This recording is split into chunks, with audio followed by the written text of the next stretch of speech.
ही स्त्री ऑलिम्पिक्समध्ये साडी नेसून टेनिस खेळली होती. तर साल होतं 1924. पॅरिसमध्ये 1924 समर ऑलिम्पिक्स सुरू होते. त्या काळात जगभरातून खेळाडू आले होते. पण भारताकडून महिलांचा सहभाग जवळजवळ नव्हताच. त्यावेळी भारतीय उद्योगपती दोराबजी टाटा यांची पत्नी मेहरबाई टाटा पॅरिसला गेल्या होत्या. त्यांना टेनिस आणि क्रीडा यांची खूप आवड होती. एके दिवशी ऑलिम्पिक स्पर्धा पाहताना आयोजकांनी त्यांना टेनिस खेळण्याचं निमंत्रण दिलं.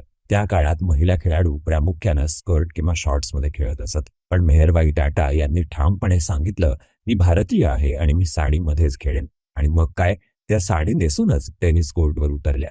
जगभरातून आलेल्या प्रेक्षकांना हा प्रसंग पाहून आश्चर्य वाटलं. एक भारतीय महिला पारंपरिक साडीमध्ये टेनिस खेळत होती. हा फक्त खेळ नव्हता, तो होता भारतीय संस्कृतीचा अभिमान. त्या दिवशी मेहरबाई टाटा यांनी जगाला दाखवून दिलं की भारतीय स्त्री आधुनिकही आहे आणि आपल्या संस्कृतीचा अभिमानही बाळगते. आजही त्यांची ही गोष्ट भारतीय महिलांच्या आत्मविश्वासाचं आणि संस्कृती प्रेमाचं सुंदर उदाहरण मानली जाते.